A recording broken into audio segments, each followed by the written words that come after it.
This recording will show you how to set up your class using the IVYT Quick Start guide, which we'll be working through and you'll see on the right-hand side of your screen. So you actually start here with importing your course from the Commons, and step number 1 says to go to the Commons area, which is located over here on the left-hand side, and you will click on that, and it will come up to the Commons area. In the Commons area, step number 2 tells you exactly what to search for, and you can copy that, or you could just type it into the top right here, and it will show you this one right here that has our campus on it, and you will click on the link that says IVYT 8 module shell underneath the picture. That is step number 3 on our guide.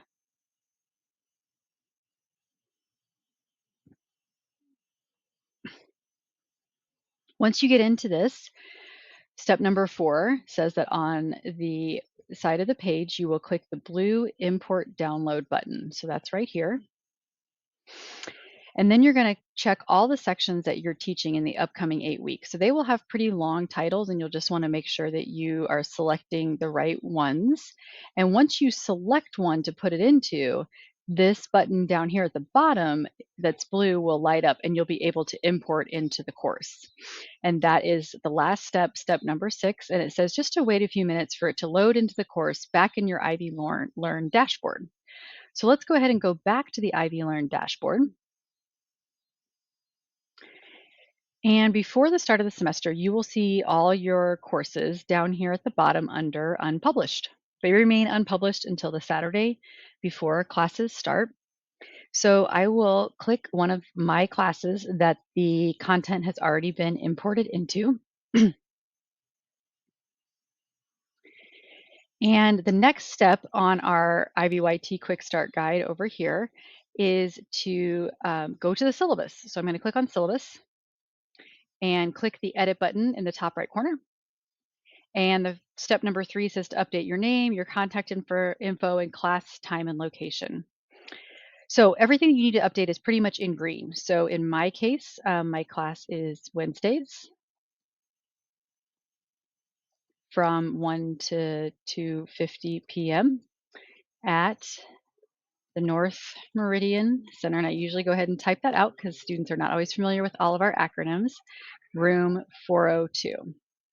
And then you'll type in your name by the instructor name and your email. And I usually add a little note here to say, or use the IvyLearn inbox, which is a wonderful tool to help you keep your messages straight from students. And that's located over here on the left-hand side that says inbox. That is all you need to update in your syllabus. Everything else in there has been updated for you. I do recommend reading through it though, just so you're familiar with it for when you start talking to your students about it. So at the bottom, you just click update the syllabus, and now your syllabus has been updated. If you'd like to see what it looks like for the student, you can always click this View as Student button up at the top. It'll put a pink ring around your page, purple ring around your page, and then it will show you what it looks like to students. It's a little bit cleaner for them. So when you are showing students this in your classroom on the projector screen, you may want to click that just so that it's a little bit more clear for them. And then at the bottom, you'll be able to click Leave Student View to get back to the editing mode. So if we go back to our Quick Start guide over here, the next step says if you're teaching an IVYT 112, 113, or 115 section, you are going to make the edits that are on this sheet right here. I'm just going to go ahead and show what those edits look like. It starts with the IVYT 112, and it tells you what to delete and what to replace it with. And it does the same thing for IVYT 113 and 115. If you are not teaching any of those courses, you do not have to do this step. That is the third step on the Quick Start guide. The next step is to add the due dates. This is very important. There are multiple ways to do it. You can now do all the due dates on one page, or you can do it within the calendar tool. I'll just show you briefly what that looks like. The calendar is available to both you and students, and it always takes a moment to load. But once it does, you can mark all of the classes that you're teaching so you can see them all at once and you can see all of their due dates, or you can uncheck them.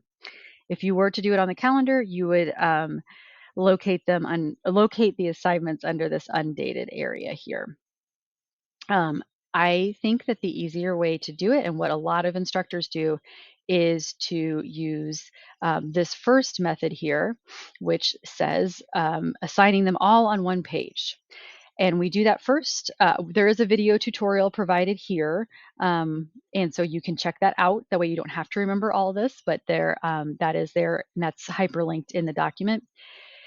You would go click on the assignments area, and in the assignments, it lists all the assignments for the class. You're going to click the top right corner where it says Edit Assignment Due Dates. And it's going to bring them all up here. And it's going to put them sort of in, I think, alphabetical order. Let me make this a little smaller so that you can see it.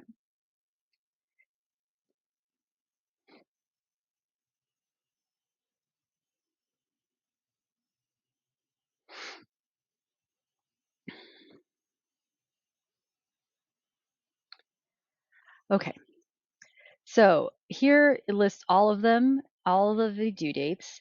And the next step says to type in the due date for each assignment. And there's also an area called the available until area that's recommended. So up at the top, we have due at, we have available from, which you're just going to ignore because all of our assignments should be available for the whole class, and then available until. So the first column is the one you want to focus on, and the last column. So assigning due dates for our classes is a little bit easier because we happen to have 8 modules, 8 weeks, 8 chapters. So that makes things a little bit easier.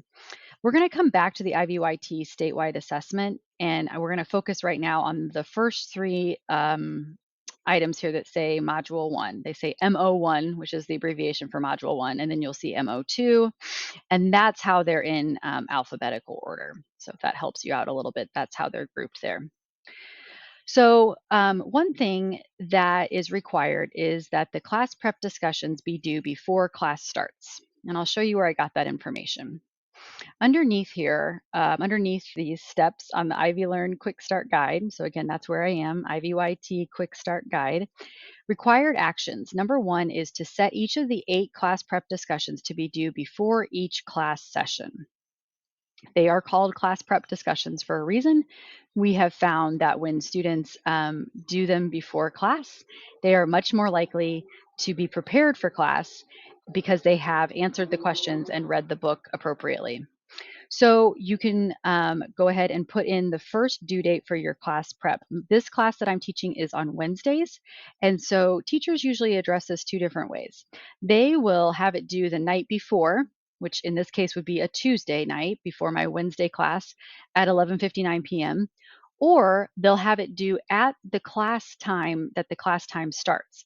Wednesday, August 21st would be the class, and since my class starts at 1 p.m., I would have to manually edit this and type it in to say 1 o'clock p.m. So as long as it's due before class, it doesn't really matter when that is, but that is a requirement to have that due before class. At this point, if you wanted to go through and put in all your class prep discussions, you could do that because you could just go week by week. So the next class prep discussion would be Tuesday or Wednesday, depending on when it is. It would be due before your class. And I'm going to go ahead and type that in just so you can see how it kind of starts populating over time. So that's how you would do the class prep discussions. Now, there's obviously other assignments too. The first module or the first week of class has 2 other assignments. One of them is a syllabus quiz. The other one is a self-inventory pretest plus reflection over chapter 1. I highly recommend looking at these assignments and reviewing them so that your students, know what to expect for them. And as far as setting the other due dates for the course, they should be due after the class meets, obviously, so that they can reflect on the information you gave them in class. And we have found that students often don't need that many days to complete our assignments. They're not research papers, they're not big math assignments or science labs. So I have been making mine due the day after class. And again, this is a Wednesday class. And so therefore, all the other assignments that are not the class prep discussion, I would make due the next day, which in this case is Thursday at 11:59 p.m. So I highly recommend that. You can wait until the weekend, but when you do that, understand that your students also probably have many other Sunday night deadlines, and they may be reaching out to you via email or messages on Sunday night for help. And that may not be when you want to answer those questions. So you can work your way down the aisle here. When it gets to quizzes, you can have those due outside of class as well, or you can do them in class, either one. So we've gotten down to week 3, and week 3 is when I recommend starting to use this available until date. In IVYT classes, late work is not accepted and is given a 0. Um, so one way to help with that is to make the assignment unavailable as soon as the due date passes. Let me show you what that would look like. We know that our class prep discussions have to be due before class, and so I'm going to make mine due before class as I've been doing.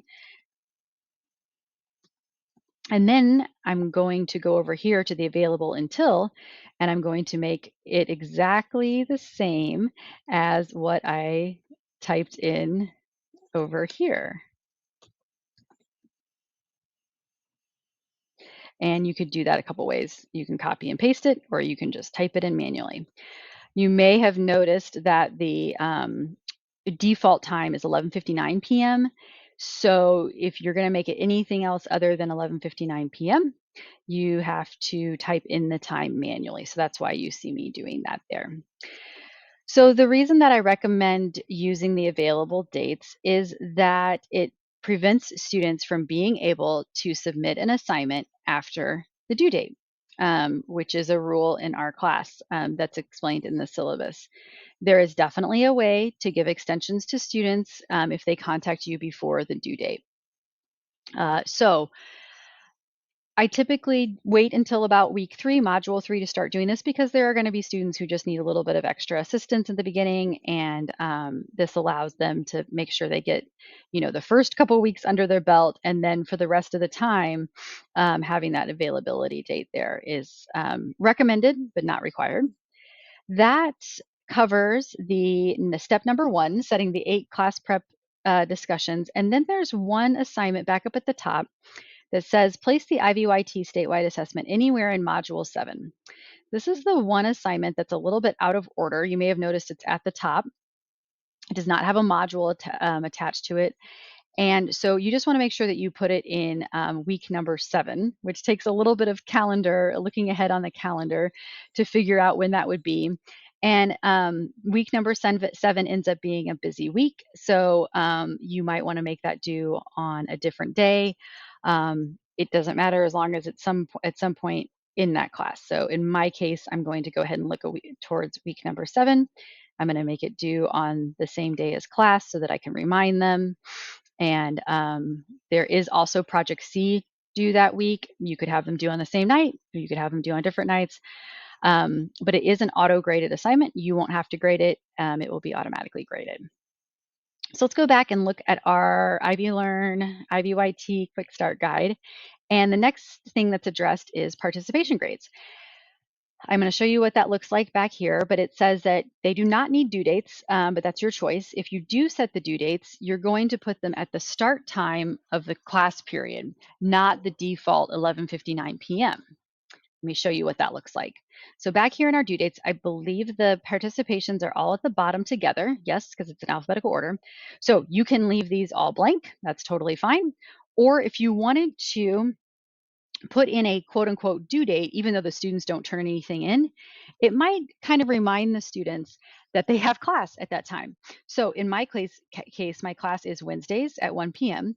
So I would put for participation week number 1, I would put Wednesday, the first day of class, and instead of the default 11:59 p.m., I would have to type in 1 p.m. They do not have to submit anything for this class. There's no reason to use the available until date. It just kind of shows up as kind of like an assignment on their class, and it maybe will remind them that they have class at 1 p.m. You would have to go through each one and do that manually. So you can decide how you want to handle that.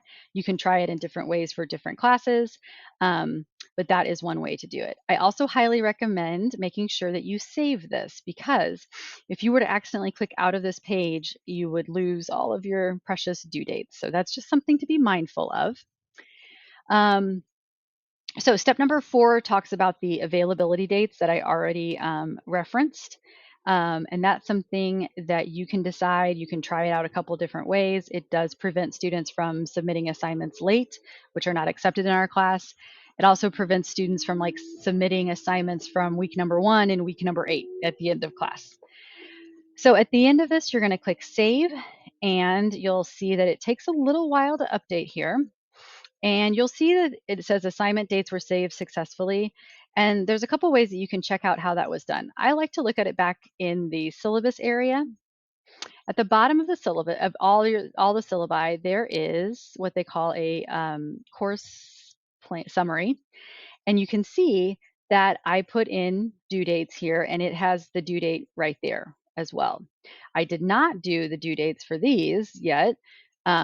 And so as I start to do them, they will populate over here. And that's how you can kind of double check. It's probably worth going through this list and just double checking that you have everything done. Let's go back to our quick start guide. And that was all on page 1. Page 2 really just has more recommended actions. It also has steps for if you're teaching a virtual class, how to create your Zoom sessions. And then it also has how to post a welcome announcement, which is required. And then just some other items on here. So really the bulk of it is on this first page here. And if you walk yourself through